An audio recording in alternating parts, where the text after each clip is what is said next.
Hello दोस्तों, स्वागत है आपका आपके अपने चैनल मार्केट सपोर्ट में। दोस्तों, आज की इस वीडियो में हम बात करने वाले हैं बजाज हाउसिंग फाइनेंस लिमिटेड के शेयर के बारे में। अगर आप देखोगे तो बजाज हाउसिंग फाइनेंस कल जब मुहूर्त ट्रेडिंग पर देखा आपने तो एक बेहतरीन तेजी में ये काउंटर आपको जो है नजर आया था। अच्छी तेजी थी, इसमें कोई भी डाउट नहीं है।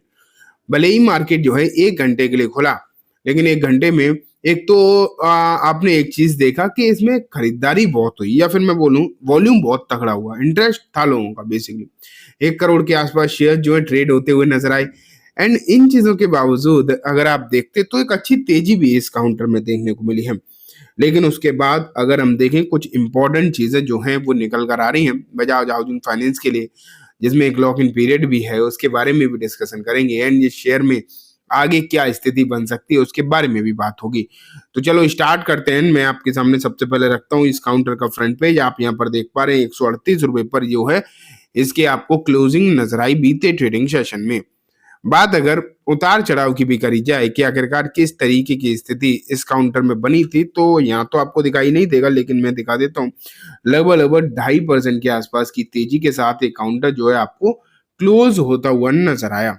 ठीक है, तो आप ये तो कह सकते हो कि एक अच्छी तेजी थी, इसमें कोई भी डाउट नहीं है। लेकिन इस तेजी के बावजूद पिछले कुछ दिनों का माहौल अगर आप देखेंगे तो क्या है, बीते 5 दिनों में लगभग रिटर्न आए हैं 5% के आसपास की, जो कि ठीक है। वहीं महीना भर अगर हम देखें तो लगभग 8 साढ़े 8% के रिटर्न देखने को मिले हैं। ठीक है, तो ये रिटर्न नेगेटिव है बेसिकली। एंड यही समस्या वाली बात है। और ओवरऑल अगर आप देखोगे तो इसके जो रिटर्न आए हैं वो रिटर्न आए हैं लगभग 16% के नेगेटिव। एंड ऊपरी स्तर से अगर आप देखोगे मोर देन 20% नेगेटिव रिटर्न यहाँ पर आपको देखने को मिले हैं। एंड ये 20% की जो नेगेटिव रिटर्न है ये एक समस्या क्रिएट कर रहे हैं। बेसिकली आप ये कह सकते हो कि कहीं ना कहीं एक प्रॉब्लम जो है इन रिटर्न से क्रिएट होती हुई दिखाई दी है। लोगों को जो वैल्यूएशन का गेम है, जो पहले लोगों ने इसमें समझाया भी था कि आखिरकार यहाँ पर डर था कि वैल्यूएशन की चिंता है, वैल्यूएशन की दिक्कत यहाँ पर हो सकती है, इस तरीके की आपने बातें इसमें कई सारी सुनी भी थी। लेकिन हुआ क्या बेसिकली कि उस समय तो इतना ज्यादा यहाँ पर चीजों पर ध्यान दिया नहीं गया। लेकिन बाद में अगर आप देखते तो प्रॉब्लम जो है बढ़ती हुई दिखाई दी। बाद में यहाँ पर काफी सारी समस्याएं आप कह सकते हो देखने को मिली हैं। एंड अब जो स्थिति है वो कुछ इस तरीके की नजर आ रही है कि आपको आगे यहाँ पर क्या देखने को मिलेगा, इसको लेकर एक अपने आप में काफी सारे सवाल देखने को मिल रहे हैं। ठीक है, तो ये समस्याएं तो इसमें अभी जो है बनी हुई है, इसमें तो कोई भी डाउट नहीं है।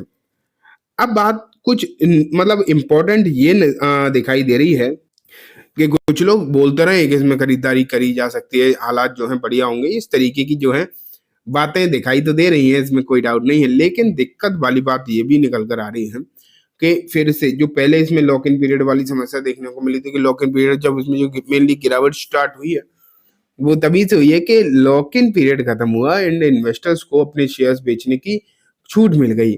लेकिन अब अगर आप देखोगे तो एक बार फिर से जो रहे बचे शेयर हैं उनके लिए एक बार फिर से जो लॉक इन पीरियड है वो भी अगर देखा जाए तो खत्म होता हुआ दिखाई दे रही है।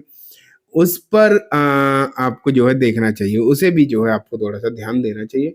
एक बार फिर से यहाँ लॉक इन पीरियड खत्म होता हुआ दिखाई दे रहा है, उसके बारे में भी मैं आपको बताऊंगा। लेकिन उससे पहले इस रिपोर्ट में अगर हम देखें कोई टारगेट वगैरह इसके लिए दिए गए हैं तो क्या दिखाया गया है, 1 सेकेंड। यहाँ पर ज्यादातर अभी एनालिस्ट ने कहा है कि आप 10-12% के लिए ऊपर में इसमें खरीदारी करके चला जा सकता है। लेकिन देखो, टारगेट की अगर हम बात करें 155 से 160 रुपए के टारगेट की यहाँ पर जो है बात करी जा रही है। अब 155 से 160 की टारगेट की अगर हम बात करें तो ये शेयर पहले 188 के लेवल को टच कर चुका है। ठीक है, इससे ये आपको मालूम होना चाहिए कि ये 188 के टारगेट पहले टच कर चुका है एंड 137 पर भी चल रहा है। तो अगर 155 रुपए तक मान लेते हैं ये शेयर पहुंच जाता है यहाँ से, जो करंट प्राइस है, तो ये लगभग 13% की अपसाइड मोमेंटम है। एंड अगर थोड़ा सा और निकलता तो 15-16%। तो टारगेट 1-1.5 महीने के हिसाब से सही है। अभी ये बात जो करी जा रही है 1-1.5 महीने के हिसाब से, तो टारगेट तो ठीक है।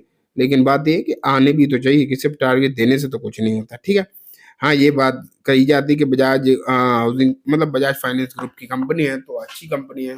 ठीक है, वो अपनी जगह चीजें ठीक हैं। ये देखो आप यहाँ पर देख पा रहे हो, एक रिपोर्ट मैंने आपके सामने एक और रखी है। The second lock in period for Bajaj housing finance share will and on December 12। तो ये अब इसकी जो है दूसरे जो लॉक इन पीरियड खत्म होने की डेट भी आप अगर यहाँ पर देखोगे तो आती हुई दिखाई दे रही है। अभी क्या हुआ था कि अभी 1 महीने वाला लॉक इन पीरियड जो है खत्म होता हुआ आपको देखने को मिला था। लेकिन ऐसा नहीं है कि सिर्फ एक ही लॉक इन पीरियड होता है, पहले कुछ शेयर्स के लिए रहता है, फिर जो और शेयर बच जाते हैं उनके लिए दूसरी बार फिर से निकल कर आता है। एंड अब आप यहाँ पर देख रहे हैं कि ये पहली बार का तो हो गया, अब दूसरी बार का आप यहाँ पर देख रहे हैं कि 12 तारीख को, 12 दिसंबर को, हालांकि उसमें अभी थोड़ा सा समय और बाकी है, तुरंत इमीडिएटली कुछ नहीं हो रहा। लेकिन आपने एक चीज नोटिस करी थी कि जब 14 अक्टूबर को इसका लॉक इन पीरियड खत्म हुआ था तो ये काउंटर जो है लगभग 6% गिरा था। ये भी आपको मालूम होना चाहिए कि ये पहला लॉक इन पीरियड खत्म हुआ तो 6% की यहाँ पर गिरावट भी देखने को मिली थी। अब जब यहाँ पर लॉक इन पीरियड नेक्स्ट खत्म होगा तो यहाँ क्या स्थिति बनेगी, ये एक देखने वाली बात होगी। हालांकि मैं ये नहीं कह सकता कि अभी भी कि ऐसा कुछ होने वाला है, ये कहना थोड़ी सी जल्दबाजी ही होगी डेफिनेटली, ठीक है। तो लेकिन अगर हम बजाज हाउसिंग फाइनेंस के फंडामेंटल्स के हिसाब से बात करें तो फंडामेंटली ये काउंटर जो है नो डाउट काफी ज्यादा अच्छा दिखाई दिया है, इसमें कोई भी डाउट नहीं है।